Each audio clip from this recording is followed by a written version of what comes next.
ধন্যবাদ সবাই আমার লাইভে আসার জন্য। দাদা বৌদি কি রান্না করেছেন? সাজিদ ভাই বলছে তারপর আপনার বৌদির হাতের ভালোবাসা। আপনার বৌদি রাখেন কেন? আপনি ওনাকে কেয়া করে ডাক দিবেন। আপনাকে খুব ভালোবাসে। সিরিয়াসলি বলতেছি। আমার তো কোনো কষ্ট হয় না। কারণ কেউ যদি ভালোবেসে তাকে যদি কাছে টানতে চায় তাতে আমার কোনো কষ্ট নেই। আমি আরো খুশি হই। কারণ যাকে আজকে রান্না ভালোবাসবে সে করা হয়েছে সবসময় শুনেন তুমি স্টপ থাকো। আমি বলি যাকে যে ভালোবেসে নিয়ে যেতে পারে সে হচ্ছে আসল জয়ী। আপনি যদি ভালোবাসা দিয়ে আপনার বৌদিকে নিয়ে আপনার বৌদি আপনার কথা সবসময় বলে আমাকে, তখন আমি মনে কষ্ট পাই না। কারণ কি জানেন?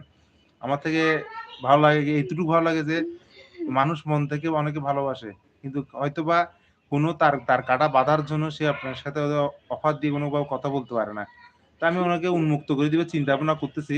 তো চাইলে আপনি আপনার বৌদিকে নিতে পারেন ভালোবাসা দিয়ে। খুব মনে পড়ে আপনার।